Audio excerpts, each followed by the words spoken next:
തമിഴ്നാട് തിരുച്ചിറപ്പള്ളി സ്വദേശിയായ സ്റ്റാൻ സ്വാമി എന്ന ജസ്യൂട്ട് വൈദികനായ സാമൂഹ്യ പ്രവർത്തകനെ NIA അറസ്റ്റ് ചെയ്തതിൽ രാജ്യവ്യാപകമായ പ്രതിഷേധം ഉയർന്നിരുന്നു. ഐക്യരാഷ്ട്രസഭയുടെ ഹൈക്കമ്മീഷണറുടെ പ്രസ്താവനയിൽ പോലും പ്രസ്തുത അറസ്റ്റ് മനുഷ്യാവകാശ ലംഘനമായിട്ടാണ് പരാമർശിക്കപ്പെട്ടിരിക്കുന്നത്. എന്നാൽ സ്റ്റാൻ സ്വാമിയുടെ അറസ്റ്റിനെ ആഘോഷിച്ചവർ ഏറെയാണ്. അതേസമയം സാമൂഹ്യ പ്രവർത്തനം അഥവാ പൊതുരംഗത്തുള്ള ആക്ടിവിസം കത്തോലിക്ക വൈദികർക്ക് നിഷിദ്ധമാണ് എന്ന മട്ടിലുള്ള പ്രചരണങ്ങളും നടക്കുന്നുണ്ട്. ഇവയുടെ അടിസ്ഥാനത്തിൽ സ്റ്റാൻ സ്വാമിയുടെ അറസ്റ്റിൻ്റെ പശ്ചാത്തലങ്ങളും കത്തോലിക്ക സഭയുടെ സാമൂഹ്യ പ്രബോധനങ്ങളും പരിശോധിക്കുന്ന സത്യാന്വേഷിയുടെ പുതിയ എപ്പിസോഡിലേക്ക് ഏവർക്കും സ്വാഗതം.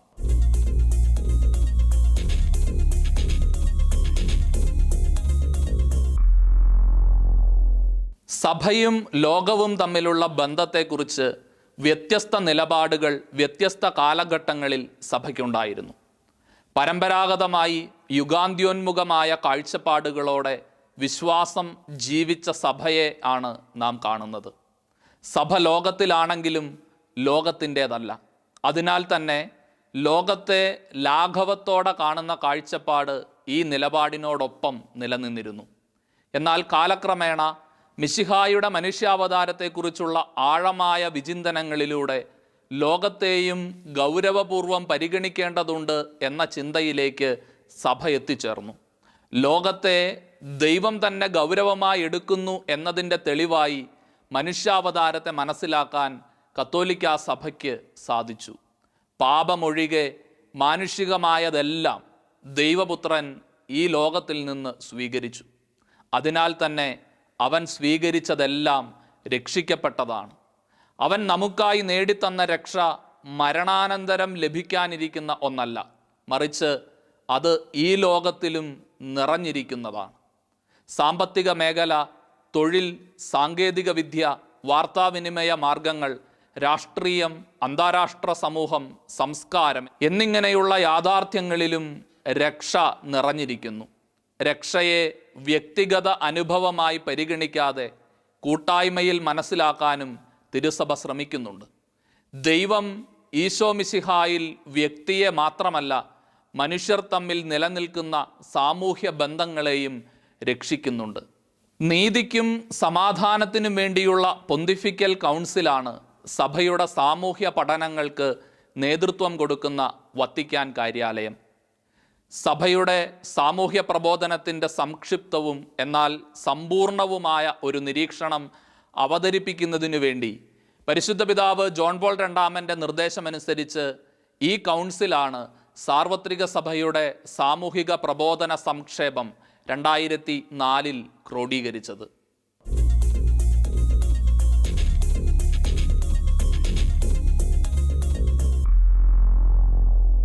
എല്ലാ കാലത്തും എല്ലാ ദേശങ്ങളിലുമുള്ള എല്ലാ മനുഷ്യരുടെയും പാവങ്ങളുടെയും പീഡിതരുടെയും സന്തോഷത്തിലും പ്രതീക്ഷകളിലും സങ്കടങ്ങളിലും ഉത്കണ്ഠകളിലുമെല്ലാം സഭ പങ്കുചേരുന്നുണ്ട്.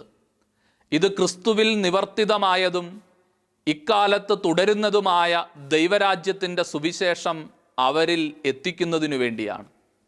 ദൈവത്തിൻ്റെ കൂടാരം മനുഷ്യരോടു കൂടെ എന്ന യാഥാർത്ഥ്യം അനുഭവമാക്കും വിധം മനുഷ്യമക്കളുടെ ഇടയിൽ ദൈവമനുഷ്യ സമാഗമത്തിൻ്റെ വേദിയായി തിരുസഭ നിലകൊള്ളുന്നു. ഇക്കാരണത്താൽ താൻ ഏകനല്ലെന്നും നഷ്ടപ്പെട്ടവനല്ലെന്നും ഭയപ്പെടേണ്ടതില്ലെന്നും മിശിഹായുടെ രക്ഷാകര സ്നേഹത്തിൽ ആശ്രയം കണ്ടെത്താനാകുമെന്നും ഉള്ള ഉറപ്പും പ്രത്യാശയും സഭ എല്ലാ മനുഷ്യർക്കും എല്ലാ കാലത്തും പകർന്നു നൽകിക്കൊണ്ടിരിക്കുന്നു. അതുകൊണ്ട് തന്നെയാണ് മനുഷ്യവംശത്തോടും അതിൻ്റെ ചരിത്രത്തോടും തിരുസഭ ഗാഢമായി ബന്ധപ്പെട്ടിരിക്കുന്നത്.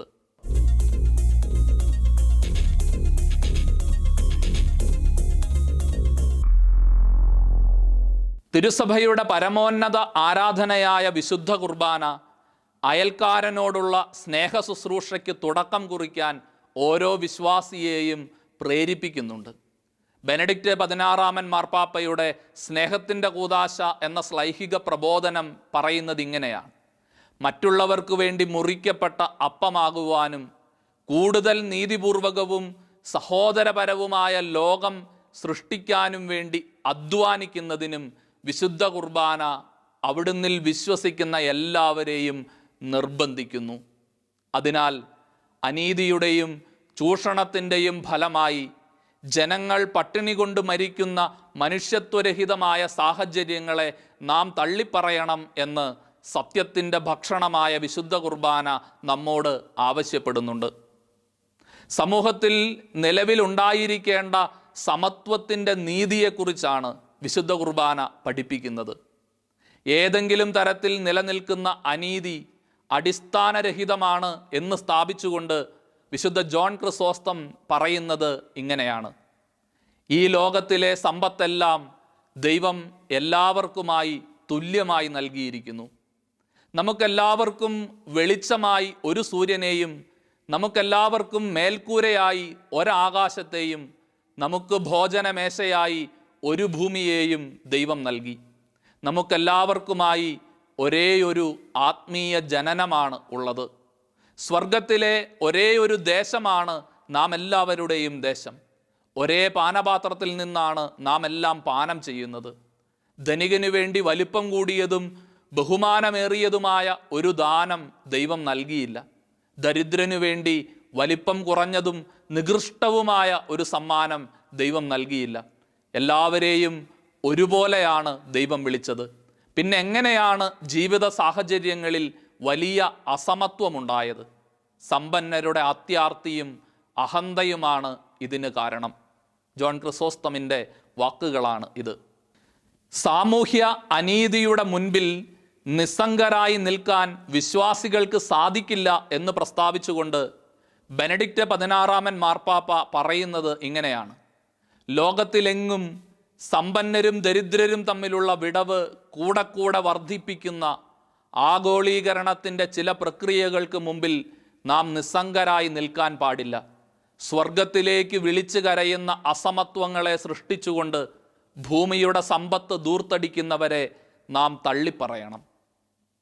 ദൈവം എല്ലാറ്റിലും എല്ലാമാകുന്ന ഒരു സമൂഹത്തെ ലക്ഷ്യം വെച്ചുകൊണ്ട് തിരുസഭയുടെ സാമൂഹിക പ്രബോധനം സമൂഹത്തിൽ നിലനിൽക്കുന്ന അസമത്വങ്ങളെയും അനീതികളെയും ചോദ്യം ചെയ്യുകയും കൂടുതൽ മെച്ചപ്പെട്ട സമൂഹ നിർമ്മിതിക്കായി പരിശ്രമിക്കുകയും ആഹ്വാനം ചെയ്യുകയും ചെയ്യുന്നുണ്ട്.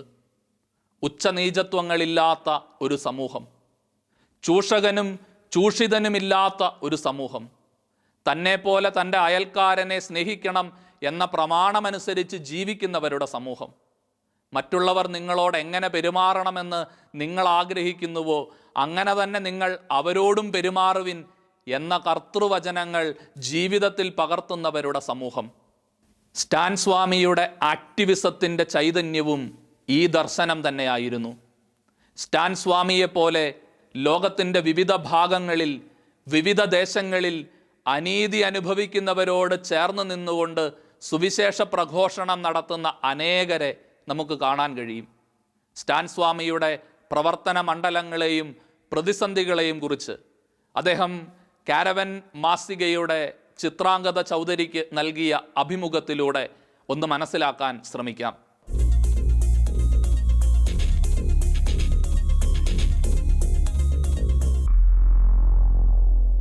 ഒരു കോളേജ് വിദ്യാർത്ഥിയായിരുന്നപ്പോൾ തന്നെ തൻ്റെ ജീവിതം മറ്റുള്ളവർക്ക് വേണ്ടിയാണ് എന്ന് നിശ്ചയിച്ച വ്യക്തിയാണ് സ്റ്റാൻ സ്വാമി.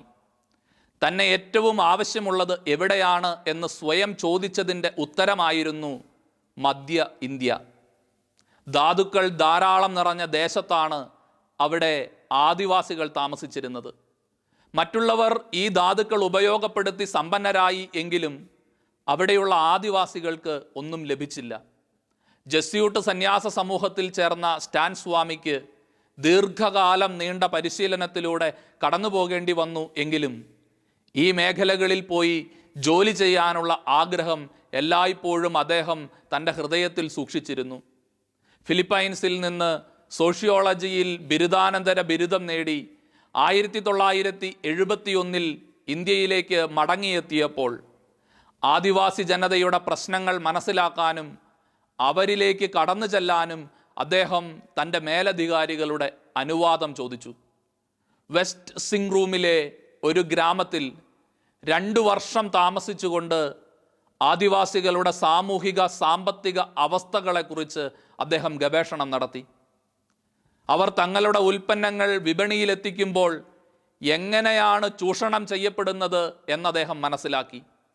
ആ 2 വർഷങ്ങളിൽ സമത്വം, സമൂഹം, തീരുമാനമെടുക്കൽ എന്നിവയിലൂടെ ആദിവാസി മൂല്യങ്ങൾ പഠിച്ചുകൊണ്ട് സ്വയ അവബോധത്തിന് അദ്ദേഹം വിധേയമായി.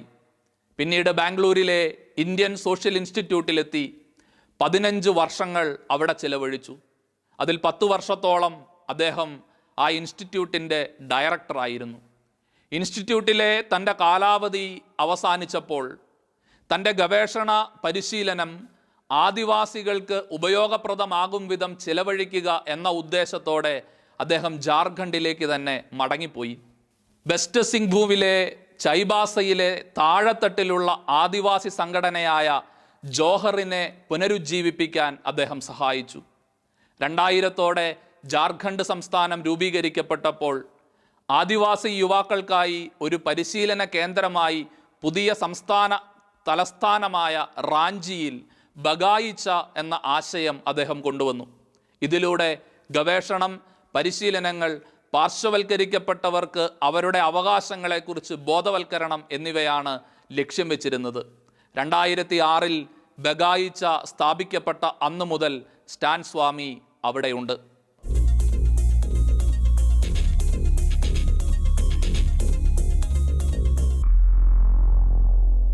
ബഗായിച്ചയുടെ പ്രവർത്തനം പലപ്പോഴും സർക്കാരുമായുള്ള സംഘർഷത്തിന് കാരണമായിരുന്നു. ഭരണഘടനാപരവും നിയമപരവുമായ പ്രശ്നങ്ങൾ ബഗായിച്ച ഉന്നയിക്കുകയും ആദിവാസികൾക്ക് അനുകൂലമായ സുപ്രീം കോടതി വിധിന്യായങ്ങളെക്കുറിച്ച് അവർക്കിടയിൽ അവബോധം സൃഷ്ടിക്കുകയും ചെയ്തുകൊണ്ടിരുന്നു. എല്ലാ സർക്കാരുകളും പട്ടികവർഗക്കാരുടെ ക്ഷേമവുമായി ബന്ധപ്പെട്ട ഇന്ത്യൻ ഭരണഘടനയുടെ 5-ാം ഷെഡ്യൂൾ ലംഘിക്കുന്നുണ്ട്. 22 വർഷമായി പെസാ നിയമം നിലവിൽ വന്നിട്ടുണ്ട് എങ്കിലും സർക്കാർ അനുബന്ധ നിയമരൂപീകരണങ്ങൾ ഇന്നും നടത്തിയിട്ടില്ല.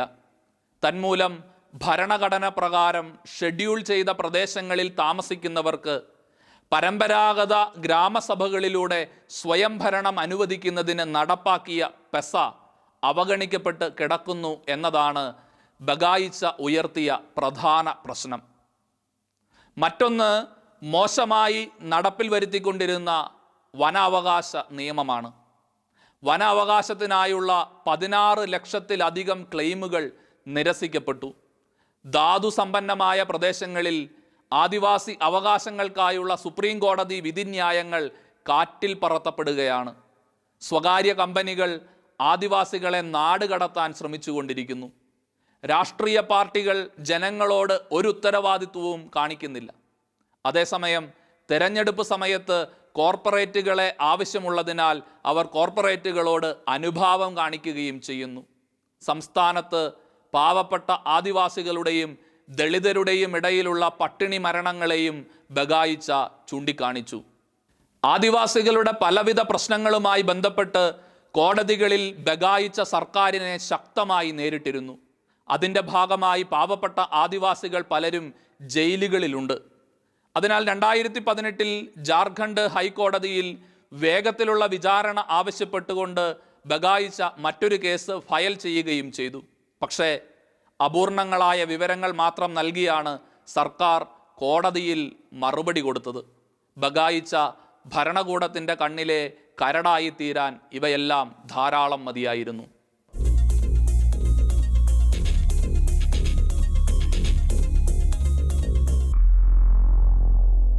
2018 ഓഗസ്റ്റ് 28-ന് പൂനെ പോലീസ് രാജ്യത്തൊട്ടാകെയുള്ള 9 പ്രമുഖ മനുഷ്യാവകാശ പ്രവർത്തകരുടെയും ബുദ്ധിജീവികളുടെയും വീടുകളിൽ റെയ്ഡ് നടത്തുകയുണ്ടായി.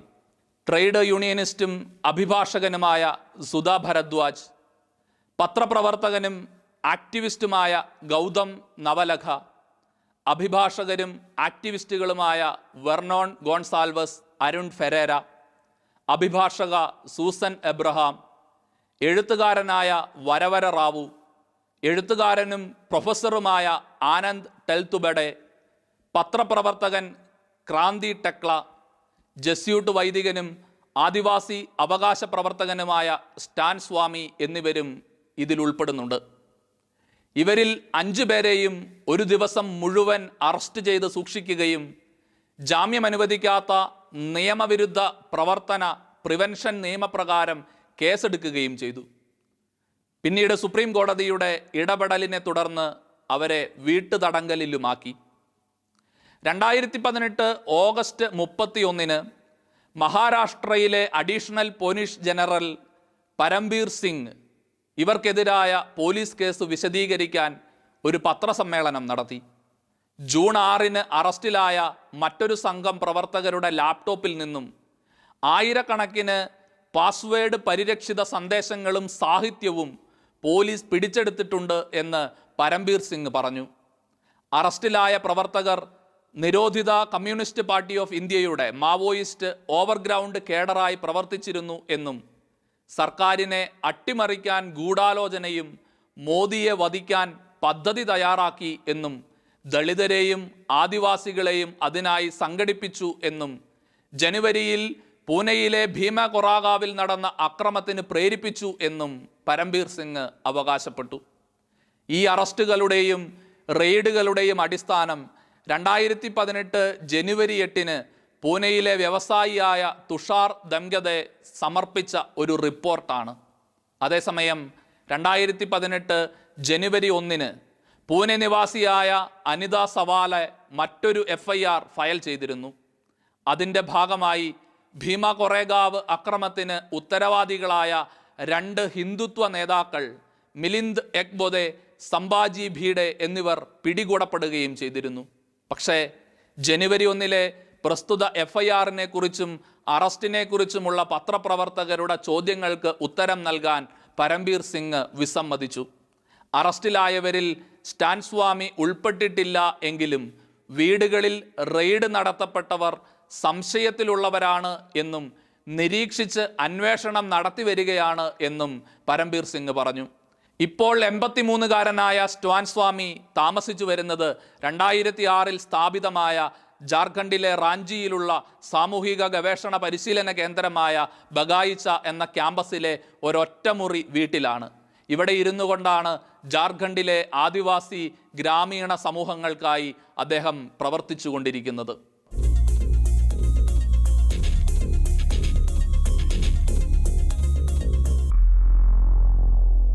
നിയമപരമായി സ്ഥാപിതമായ സർക്കാരിനെതിരെയാണ് നിങ്ങൾ പ്രവർത്തിക്കുന്നത് എന്ന പോലീസിൻ്റെ ആരോപണത്തെക്കുറിച്ച് ചോദിച്ച ചിത്രാംഗത ചൗധരിയോട് സ്റ്റാൻ സ്വാമി പറഞ്ഞു, ഞങ്ങൾ നടത്തുന്ന പ്രവർത്തനം സർക്കാരിനെതിരായ ഒരു പ്രതികരണമാണ്. ഞങ്ങൾ പ്രവർത്തിക്കുന്നത് സമത്വത്തിനു വേണ്ടിയാണ്. രാജ്യത്തിലെ ധനത്തിൻ്റെ ഭൂരിഭാഗവും 5% വരുന്ന ആളുകൾ സ്വന്തമാക്കുന്നു. സർക്കാർ അതിൻ്റെ പ്രവർത്തനങ്ങളിലൂടെ അസമത്വത്തിൻ്റെ വളർച്ചയ്ക്കായി യത്നിക്കുകയാണ് എങ്കിൽ അതിനെ പ്രതിരോധിക്കാൻ ഞങ്ങൾ കടപ്പെട്ടിരിക്കുന്നു. ഞങ്ങൾ ചെയ്യുന്ന ജോലിയിൽ കുറുക്കുവഴികളോ മാജിക്കുകളോ ഇല്ല. ഈ കേസിൽ എനിക്ക് ചെയ്യാനാകുന്നത് എൻ്റെ ജോലി എന്താണ് എന്ന് വ്യക്തമാക്കുകയും പോലീസിൻ്റെ കെട്ടിച്ചമയ്ക്കൽ നിഷേധിക്കുകയുമാണ്. 2018 ജൂലൈയിൽ ജാർഖണ്ഡിലെ ഖുന്തി ജില്ലയിലെ പോലീസ് സ്റ്റാൻ സ്വാമി ഉൾപ്പെടെ 20 പേർക്കെതിരെ രാജ്യദ്രോഹവും ദേശവിരുദ്ധ പ്രവർത്തനങ്ങളും ചുമത്തി FIR തയ്യാറാക്കി. FIR-ലെ കാര്യങ്ങൾ ഇന്ത്യൻ പീനൽ കോഡിലെ ഭരണകൂടത്തിനെതിരെ യുദ്ധം ചെയ്യുക, സൈബർ ഭീകരത എന്നിവയൊക്കെയായി ബന്ധപ്പെട്ടവയാണ്. എന്നാൽ അതേസമയം സ്റ്റാൻ സ്വാമി ബന്ധപ്പെട്ടിരുന്ന പതൽഗഡി പ്രസ്ഥാനം ഒരു ക്രിമിനൽ പ്രസ്ഥാനമാണ് എന്നും അതിനെ പിന്തുണയ്ക്കുന്നവർ കുറ്റവാളികളാണ് എന്നുമുള്ള സർക്കാർ വാദത്തെ സ്വാമി അംഗീകരിക്കുന്നില്ല. കാരണം ജാർഖണ്ഡിലെയും ഒഡീഷയിലെയും നിരവധി ആദിവാസി ഗ്രാമങ്ങളിലെ സ്വയംഭരണ അവകാശത്തിനുള്ള പ്രസ്ഥാനമാണ് പതൽഗഡി. ഭരണഘടന നടപ്പാക്കുന്നതിൽ സംസ്ഥാനത്തിനുണ്ടായ പരാജയം മറ്റൊരു രീതിയിൽ ഗ്രാമസഭകളിലൂടെയും പതൽഗഡിയിലൂടെയും സ്വയംഭരണത്തിനുള്ള ആദിവാസിയുടെ അവകാശങ്ങളിലേക്ക് നയിക്കും എന്ന് സ്റ്റാൻ സ്വാമി വിശ്വസിച്ചിരുന്നു. ആദിവാസിക്കെതിരെ കൂടുതൽ തോക്കുകളും വെടിയുണ്ടകളും ഉപയോഗിച്ചുള്ള യുദ്ധമല്ല, മറിച്ച് അവരുടെ വേദനകളെ സംഭാഷണത്തിലൂടെ മനസ്സിലാക്കുക എന്നതാണ് ചെയ്യേണ്ടത് എന്ന രീതിയിൽ പതൽഗഡിയെക്കുറിച്ച് ഫേസ്ബുക്കിൽ എഴുതിയ പോസ്റ്റാണ് സ്വാമിയെ നോട്ടപ്പുള്ളിയാക്കി മാറ്റിയത്. FIR രജിസ്റ്റർ ചെയ്തതിനെ തുടർന്ന് സ്വാമി നൽകിയ ഒരു തുറന്ന വിശദീകരണത്തിൽ സഹിക്കാവുന്നതിലും അപ്പുറം ആദിവാസി സമൂഹം അനുഭവിക്കുന്ന അടിച്ചമർത്തലുകളെയും ചൂഷണങ്ങളെയും കുറിച്ച് വിശദീകരിച്ചിരുന്നു.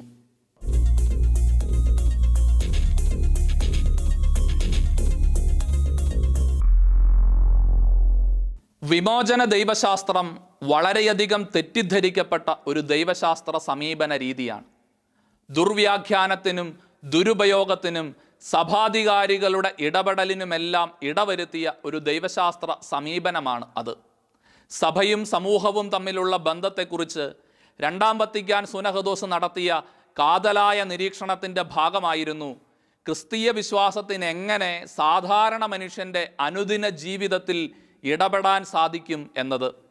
കാലത്തിൻ്റെ അടയാളങ്ങളെ സൂക്ഷ്മ നിരീക്ഷണം നടത്തി തിരുവചനത്തിൻ്റെ വെളിച്ചത്തിൽ വ്യാഖ്യാനിക്കേണ്ടത് സഭയുടെ ദൗത്യമാണ് എന്ന് സൂനഹദോസ് പഠിപ്പിച്ചു. ഈ കാലഘട്ടത്തിൽ ജീവിക്കുന്ന എല്ലാ മനുഷ്യരുടെയും, പ്രത്യേകിച്ച് പാവപ്പെട്ടവരുടെയും വേദന അനുഭവിക്കുന്നവരുടെയും സന്തോഷവും പ്രതീക്ഷയും ദുഃഖവും അസ്വസ്ഥതയും ഉത്കണ്ഠയും ഒക്കെ യേശു ശിഷ്യരുടെ ദുഃഖവും ഉത്കണ്ഠയുമായി മാറുന്നു. മനുഷ്യവർഗത്തെ ബാധിക്കുന്ന എന്തും സഭാംഗങ്ങളെയും ബാധിക്കുമെന്നും ആകുലപ്പെടുത്തുമെന്നും തിരുസഭ പഠിപ്പിച്ചു. സൂനഹദോസിൻ്റെ ഈ കാഴ്ചപ്പാടിൽ ആകൃഷ്ടരായ ലാറ്റിൻ അമേരിക്കൻ ദൈവശാസ്ത്രജ്ഞരാണ് വിമോചന ദൈവശാസ്ത്രത്തിന് രൂപം കൊടുത്തത്. പാവങ്ങളോടുള്ള പക്ഷം ചേരലായിരുന്നു അവർ വിഭാവനം ചെയ്തത്. പാവങ്ങൾ എന്ന പദം ഉദ്ദേശിക്കുന്നത് ഭൗതികമായ ദാരിദ്ര്യം അനുഭവിക്കുന്നവരെ മാത്രമല്ല, അവരോടൊപ്പം മനുഷ്യാവകാശങ്ങൾ നിഷേധിക്കപ്പെടുന്നവർ, വികസനത്തിൻ്റെ മറവിൽ കുടിയൊഴിക്കപ്പെടുന്നവർ, സമൂഹത്തിൻ്റെ മുഖ്യധാരയിൽ നിന്നും മാറ്റി നിർത്തപ്പെടുന്നവർ, ശബ്ദമില്ലാത്തവർ, അവകാശങ്ങളെക്കുറിച്ച് ബോധമില്ലാത്തവർ, ശാരീരികമായും മാനസികമായും ആത്മീയമായും പീഡിപ്പിക്കപ്പെടുന്നവർ എന്നിവരെല്ലാം ഒരർത്ഥത്തിൽ പാവപ്പെട്ടവരാണ്. ഇങ്ങനെ മുഖം നഷ്ടപ്പെട്ടവർക്ക് മുഖം നൽകാനും ശബ്ദമില്ലാത്തവർക്ക് ശബ്ദമാകുവാനുമാണ് വിമോചന ദൈവശാസ്ത്രം ശ്രമിച്ചത്. എന്നാൽ താത്വികമായി മാർക്സിയൻ തത്വചിന്തയോടും സാമൂഹ്യ അപഗ്രഥനത്തോടും സമാനത പുലർത്തിയിരുന്ന വിമോചന ദൈവശാസ്ത്രം ചിലയിടങ്ങളിലെങ്കിലും നീതി നടപ്പാക്കുന്നതിന് അക്രമവുമാകാം എന്ന മാർക്സിയൻ ആശയങ്ങളെ പിന്തുടർന്നപ്പോൾ 1984 റോമിലെ വിശ്വാസ തിരുസംഘം ഈ ദൈവശാസ്ത്ര അപഗ്രഥന ശൈലിയിൽ കാര്യമായി ഇടപെടുകയും ഗൗരവമായ തിരുത്തലുകൾ നൽകുകയും പോകേണ്ട ശരിയായ പാത ഏതാണ് എന്ന് കാണിച്ചു കൊടുക്കുകയും ചെയ്തു.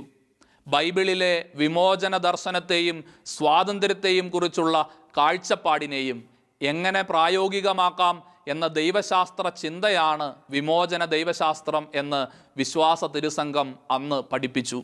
പാവപ്പെട്ടവർക്കും പാർശ്വവൽക്കരിക്കപ്പെട്ടവർക്കും വേണ്ടിയുള്ള തിരുസഭയുടെ പ്രവർത്തനം രാഷ്ട്രീയ കരുനീക്കങ്ങളോ അട്ടിമറി ശ്രമങ്ങളോ സാമ്പത്തിക അധികാര നേട്ടങ്ങൾക്ക് വേണ്ടിയുള്ള ഗൂഢാലോചനകളോ അല്ല. ശബ്ദമില്ലാത്തവരോടുള്ള പക്ഷം ചേരൽ മാത്രമാണ് അത്. 2019 റോമിലെ ജസ്യൂട്ട് ജനറലേറ്റിൽ സമ്മേളിച്ച 60 രാജ്യങ്ങളിൽ നിന്നുള്ള ജസ്യൂട്ട് സോഷ്യൽ ആക്ടിവിസ്റ്റുകളോട് ഫ്രാൻസിസ് മാർപ്പാപ്പ പറഞ്ഞത്, പാവപ്പെട്ടവരിൽ നിങ്ങൾക്ക് ക്രിസ്തുവിനെ കണ്ടുമുട്ടാൻ കഴിയും എന്നാണ്. നീതിക്ക് വേണ്ടിയുള്ള നിഷ്കളങ്ക നിലപാടുകളെയും ദുർബലർക്ക് വേണ്ടിയുള്ള പതിഞ്ഞ അഭിപ്രായ പ്രകടനങ്ങളെയും അവഗണിക്കുകയും അടിച്ചമർത്തുകയും ചെയ്യുന്ന ഭരണകൂടം ജനത്തോടൊപ്പമോ ജനത്തിനു വേണ്ടിയോ അല്ല, സ്വന്തം താൽപ്പര്യങ്ങൾക്കു വേണ്ടിയും നിക്ഷിപ്തമായ നേട്ടങ്ങൾക്കു വേണ്ടിയുമാണ് അവർ പ്രവർത്തിക്കുന്നത്. നന്മയില്ലാത്തതൊന്നും കാലത്തെ അതിജീവിക്കുകയില്ല. സത്യാന്വേഷിയുടെ ഈ എപ്പിസോഡ് ഇവിടെ പൂർണ്ണമാകുന്നു. തമസ്കരിക്കപ്പെടുകയും വളച്ചൊടിക്കപ്പെടുകയും ചെയ്യുന്ന സത്യങ്ങളും നിഷേധിക്കപ്പെടുന്ന നീതിക്ക് പിന്നിലെ ഗൂഢാലോചനകളും സത്യസഭയുടെ മായം ചേർക്കാത്ത പ്രബോധനങ്ങളും സത്യത്തോട് മാത്രം കൂറുപുലർത്തുന്ന നിലപാടുകളുമായി സത്യാന്വേഷി വീണ്ടും അടുത്ത ആഴ്ച. നിങ്ങളുടെ അഭിപ്രായങ്ങളും നിർദ്ദേശങ്ങളും താഴെ കാണുന്ന ഇമെയിലിൽ ഞങ്ങൾക്കെഴുതൂ. സത്യം നിങ്ങളെ സ്വതന്ത്രരാക്കട്ടെ.